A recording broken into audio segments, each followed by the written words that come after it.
একটা বাঁধ বানানো হলো আর সেই বাঁধের কারণে পৃথিবীর দিন ৬০ ন্যানোসেকেন্ড বেড়ে গেল। পৃথিবী তার অক্ষ থেকে ২ সেন্টিমিটার সরে গেল।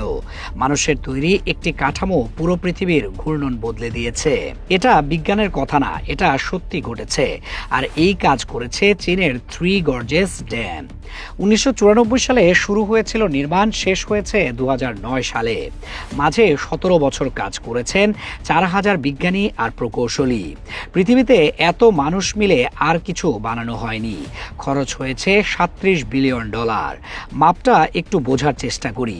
দৈর্ঘ্য ২.৩ কিলোমিটার, উচ্চতা ১৮০ মিটার, মানে ৭০ তলা ভবনের সমান উঁচু।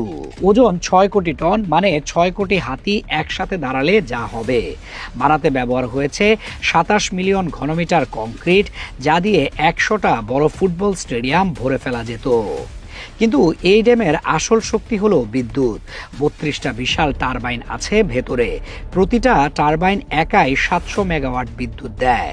সব মিলিয়ে ২২,৫০০ মেগাওয়াট। এই একটা ড্যাম থেকে পুরো বাংলাদেশে বিদ্যুৎ দেওয়ার পরেও উদ্ধৃত থাকবে। জাহাজ এসে লিফটে ওঠে, তারপর ১৩০ মিটার উঁচুতে উঠে ড্যামের ওপারে চলে যায়।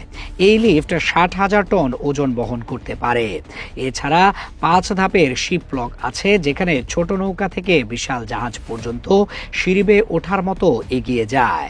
বন্যা নিয়ন্ত্রণেও এই ড্যামের ভূমিকা বিশাল। ইয়াংজি নদীতে প্রতি বছর প্রচণ্ড বন্যা হতো।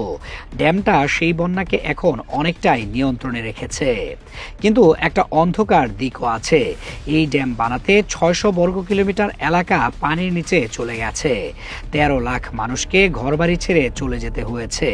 আর বিজ্ঞানীরা এখন বলছেন এত বড় জলাধারের কারণে নদীর নিচের মাটির চাপ বদলাচ্ছে, নদীর গতিপথ পাল্টে যাচ্ছে। যদি কোনো বড় ভূমিকম্পে ড্যামের কোনো অংশ ভাঙে, তাহলে চারপাশের শহরগুলো মুহূর্তে তলিয়ে যাবে। ৭ মাত্রার ভূমিকম্প এই ড্যামের কিছু করতে পারবে না, এতটাই মজবুত করে বানানো হয়েছে।